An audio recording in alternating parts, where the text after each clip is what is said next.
I'm going to show you the exact decision-making framework that Warzone pros use to perform consistently. First is how they're always flipping the situation when they're not clearly winning. Here, Aydan disengages, then re-engages. Oh my god, that was close. Oh my god, wait, I'm not paying attention. You don't want to be taking fights when you're caught by surprise, because doing so would mean accepting the fight on your enemy's terms. But to perform consistently, every fight needs to be on your terms. So try to disengage when you're caught by surprise. Now, if you find yourself in a situation where you're taking more damage than you're dealing, this means that you're not clearly winning, especially if you're getting shot from multiple angles and running low on utilities. In this case, your best option would be to disengage. Similarly, trying to chow someone who has an overwhelming advantage over you is just not in your best interest. Look to only take fights where you're the one who has the advantage. So if someone shoots you from high ground, look to prioritize negating their advantage, not just accepting the fight on their terms. You always need to try and make the fight yours by flipping the situation. Take your time to really make sure you're gonna win, but realize immediately when you're not, and don't be too focused on the one guy or one approach to a fight. I'm dead, bro. Don't be too committed to fights either. Try to realize when they're not going your way. If you disengage early enough, you can always try again from a different angle, perhaps using a new approach. Here, Biffle decides to use his Simtexes, since he knows they're stacking that door. This creates an opening for him, which he didn't have before. He's now flipped the situation completely in his favor, all because he disengaged. And what does he do now? Well, he capitalizes on that opening he created. You're lost. You're lost. Again, take as much time as you need to place them so that you're sure you'll win the fight. But when you're not clearly winning, don't keep fighting. Plates immediately, just like before, and tries again, this time knowing a bit more about who he's fighting. If someone's hitting good shots, it's probably best not to chow them from that angle. Remember, try a different approach. And in finding that approach, if there are easier kills up for grabs, by all means, go for them. But don't get distracted and forget about who you disengaged from, because you don't want fights that are this close. Here, Biffle isn't as distracted by the power shooters and is able to pre-aim the push in time. Next, we're looking at creating and taking space. And pros do this when they think they're getting pushed or if they're just low on ammo and plates. But they don't go too far from the fight, because then it would take too long to come back and they need to maintain pressure on the team they're fighting. As soon as they're good, it's back to the main fight. The longer you take, the more time you give them to set up. And when you go back, you want to try to use something that you didn't before, like maybe a smoke. Again, create a bit of space when you're getting pushed, just enough to where you can regain a bit, and then go straight back into the fight. And when you're trying to push a house, play the outskirts first. Don't just go straight in. That would not only be very risky, since you wouldn't know what you're pushing into, but it would be hard to create space from. Here we saw Strahfe chase a guy who was weak, and then immediately realize he was outnumbered. When you make this realization, you've got to create space. Plate, reload, do what you need to, but then try to go back, especially if you've already got a kill. Just don't overcommit though, because you still need to be able to disengage if there isn't a big enough opening. And you don't always need to go so far away from where you fight. Sometimes just one or two corners is enough to flip the situation. Here's an example of Biffle doing just that, being very efficient with how he creates space. Just going behind the closest corner and not giving away any audio. This allows you to catch people by surprise, since they don't expect you to fight again so quickly. Now when you've leveled the playing field a bit, you want to start creating space in the opposite direction, taking it from them. This pressure will push them back and create an opening, and we're gonna see that here with how Aydan plays this team of campers. As soon as he gets that first down, he's putting the pressure on them, trying to capitalize on that opening, but he doesn't overcommit. He creates a bit of space to reload, then tries again, adding a utility into his approach. Constantly looking to advance forwards, but ready to disengage if the round doesn't go his way. The weaker you are, or the worse that round was for you, the more space you need to create. But again, straight back into it. The approach is just alternating between creating space and taking it, and you need to be efficient with how you do this. You don't want to try to take too much space too quickly, because that would be called overextending, which means you've gone too far forward and aren't able to disengage anymore. Equally risky is not repositioning, creating insufficient space. If you just stay in the same spot the whole time, everyone's gonna know where you are, and you end up getting shot from multiple angles. You want to keep enemies guessing to avoid the possibility of them making plays on you. You don't want to just be defending yourself. The only scenario in which I'd say doing that is okay is if you're putting significant pressure on the enemies, doing damage, getting downs. If you want to stay in the same spot, you need to make sure you're the aggressor, not the defender. It wouldn't make sense to back off in a situation like this, since you'd just be giving them free space. Nor would it make sense to take their space, since that'd be an unnecessary risk. Which brings us to our next topic of maintaining control, starting with the importance of backing off to positioning. Shifty took a lot of damage against that fire shotty, and he feels he's getting played by that guy's team, so he's backing up, creating space, getting to a positional advantage that he can fight off of. Now here's a little compilation of all the kills he gets from this position, likely a much better outcome than if he stayed around tents. And this is what you want to aim for, situations where you're receiving maximum reward for minimal risk. Just make sure you're controlling the position. Don't just get there and camp in a corner. You have to prevent others from taking it. To do this, you've got to actively be checking every angle and doing damage. People don't make plays when they're constantly getting cracked, and try to get from one height to another. Only drop down when your positioning's no longer effective. But when you drop down, you have to maintain that same level of pressure. Do this by taking the fight to them. If you give them any breathing space, they'll take advantage of it. The key in these intense situations is to keep them on the back foot. And because Shifty no longer has a positional advantage, he relies more on his utilities here. But at this point, it just comes down to mechanics and fight IQ, areas which nobody can contest Shifty with. I've already done a video on mechanics, and I'm planning to do a similar one for fight IQ. But just pay attention to how he uses this cover and only leaves it when he's sure about the chow. Oh my lord.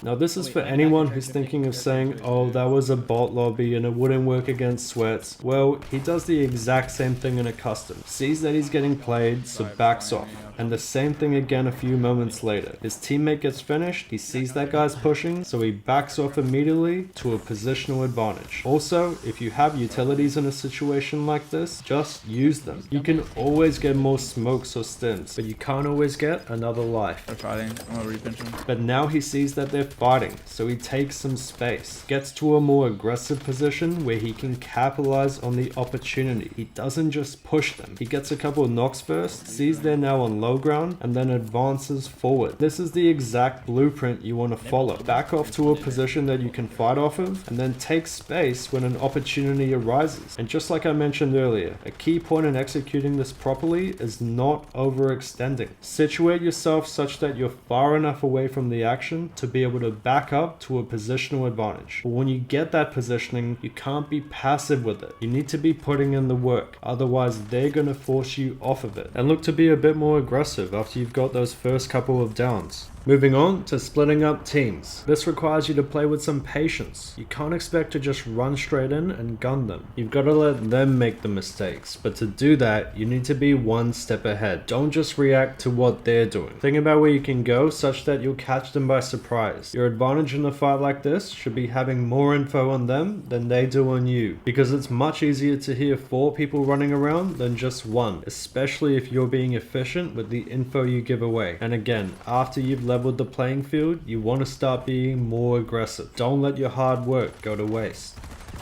Oh. Depending on the skill level of the team you run into, you may not need to back up too much to turn that 1v2 into a 1v1. And each time you get to a new position, look to fight back. As always, after a few downs, you need to start taking the fight to them, because now they feel pressure. Pressure is one of the biggest advantages you can create, because it causes people to make mistakes. So when you've got a full team on the back foot, make sure you capitalize on it. You don't want to let them keep coming back and regaining, because that's how you eventually lose control of the situation. Here we see Strahfe implementing the exact same principles. If you're a KBM player, then you must do this to have any sort of success. Only take a fight if you're sure it's a 1v1. Otherwise, you'll be fighting 2 guys with aim assist. One's bad enough. But he backs off a bit from that 1v2 on height, sees this 1v1, and takes it immediately.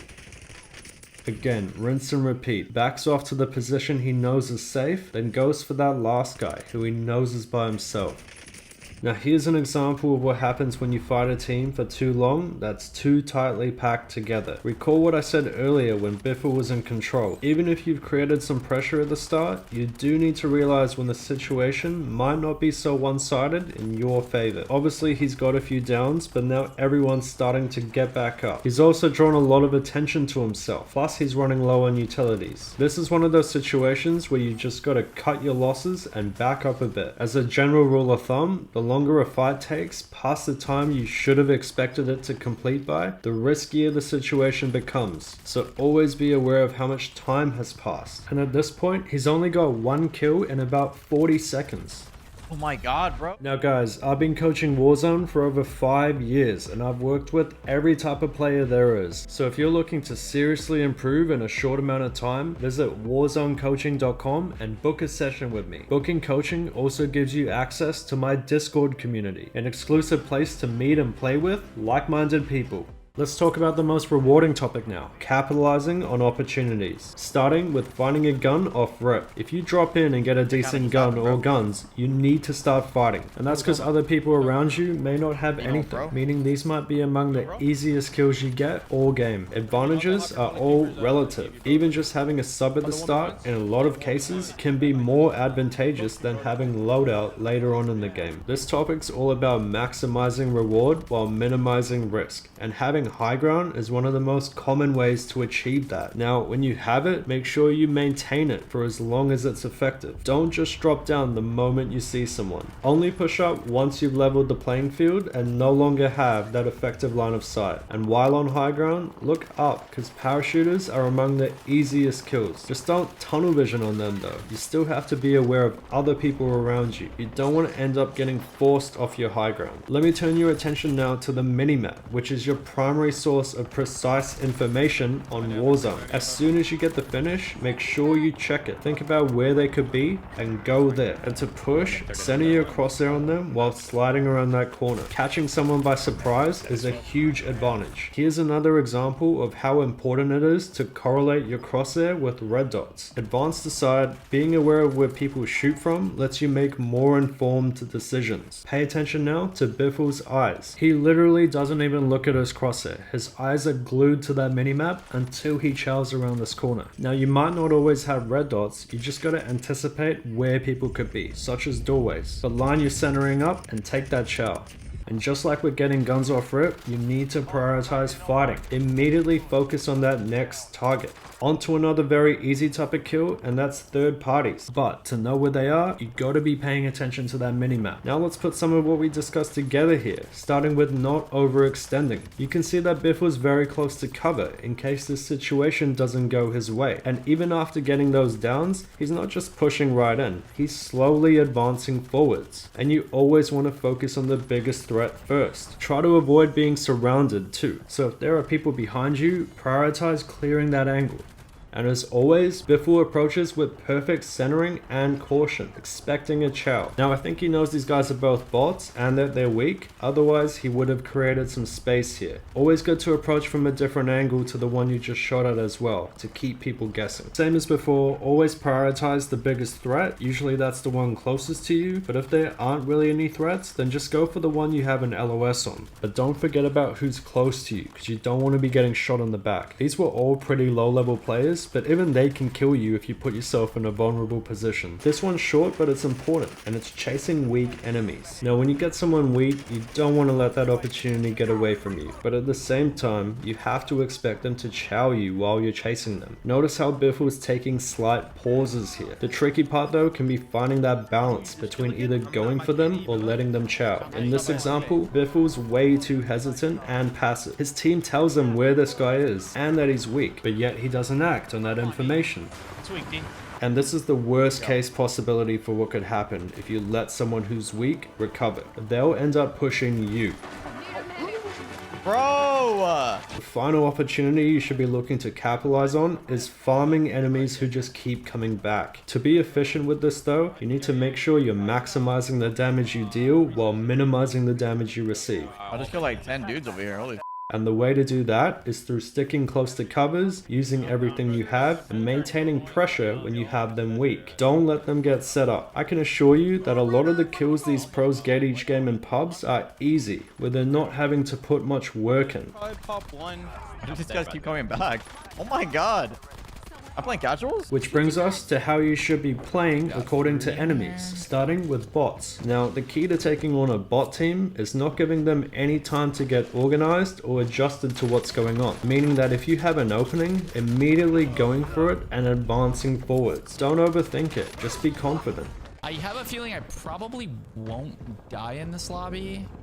I think I will have 0 deaths. And that's the kind of confidence you need when fighting bots. But don't be overconfident. You still gotta play smart, avoiding unnecessary risks. Despite these guys being bots, Aydan still approaches them properly. Even gets the UAV before challing for more precise info. You want to win as convincingly as possible. And to identify bots, look at what they're doing and how they respond to the information given to them. This team here is split. No unison and probably no communication either. So as soon as Biffle creates that opening, he just pushes up and gets rid of them quickly. This is a pretty cool clip which shows the contrast between fighting bots versus fighting average players. With the bots, Biffle immediately pushes up after creating that opening. Doesn't give them any opportunity to revive or get organized. He takes the space as quickly as he can, doesn't hesitate or give them any unnecessary credit, just pushes. Now, with the average players, immediately he receives more damage than he deals, and they have a positional advantage over him with this high ground, holding him out in the gas. So he backs up and thinks about what he can do. And this is what you want to do when you're not sure about the situation, when it's not clearly one-sided in your favor. Wait for an opening while evaluating your options. Don't make a move unless you're sure it's the best possible one available to you. The worst thing you can do in a situation like this is get impatient. Remember, these are average players, not sweats. They will make mistakes and leave openings. You just have to identify them and be there to capitalize on them. But while you wait for that opening, just make sure you don't leave one of your own. So avoid vulnerable positions. This right here is the opening Biffle was waiting for. Caught him by surprise, now he's going to take the fight to them. Make sure you use your utilities too, otherwise you're relying entirely on your gun skill. And even though he has 2 finishes, look at how cautiously Biffle advances forward. Slight pauses at each corner, centering perfectly on the angles where he anticipates the next 2 to be. You always want to use everything available to you, and that extends to buy stations. Whenever you get a break from fighting, go and spend your money. Now Biffle knows exactly where these guys are, and he has the high ground now. In doing all that, he's managed to completely turn this fight around. Finally, we have sweats. Taking on a team like this, so closely stacked together, honestly, in most cases, it just isn't possible. Creating an opening against sweats like this will be very hard. It's going to take a while, and you risk either them creating an opening on you or just getting third partied. Now, unless you have some sort of advantage going into the fight, the reward just isn't worth the risk. And you can see Biffle's trying, but he's getting worked at every angle. There's just no opening. Everyone seems to know where he is, and they're ready for him. The best thing to do in a situation like this is to just go for a different team. You don't have to fight stackers. Bro, look how many stacks there are in prison, bro. I'm struggling to pick one out. Exactly. Just let them fight each other and third party when that happens. But he's insistent on fighting them. I'm dead. I'm dead too, bro. Like, oh my god, they're not moving, bro. Here's a better example of Biffle's decision making. He sees a guy deep, but quickly realizes that he's kind of sweaty. Now, he does attempt to try to fight this guy again, but then he hears someone else, someone easier. So he disengages the sweat and goes for the easier kill. A kill is a kill. It doesn't matter who it is. Always look to minimize risk. And hence we want to be avoiding unnecessary risks, with the most common way to do this being through expecting chows. Like I said before, when you watch Biffle fight, he's always taking slight pauses at each corner, centering where he expects someone to chow from. And the closer he gets to the enemies, the more likely they are to actually be where he's centering. But you don't see him getting caught off guard. He doesn't just run and gun, sprinting around corners. He's always ready. It goes to show too, that you don't need to be pushing so quickly all the time. Of course, when you're wanting to wipe a bot team or get to a third party, time is of the essence. But when you're just working a team like this, the last thing you want is to be caught sprinting with your gun down. And even when there's just one guy left here, he still plays it cautiously. Now let's take a look at Aydan. Exact same thing really, always expecting someone to be in front of him as he turns a corner. And also, not going too far around corners in case he needs to disengage. Here's someone close, takes a moment to place him, and while he's pushing, he's expecting this guy to chow. And that's why readiness is so important. No matter what this guy did, nothing would surprise Aydan. Like we talked about before, advancing forwards, but always dealing with the biggest threat first. Ideally, you always want everyone to be in one direction, in front of you.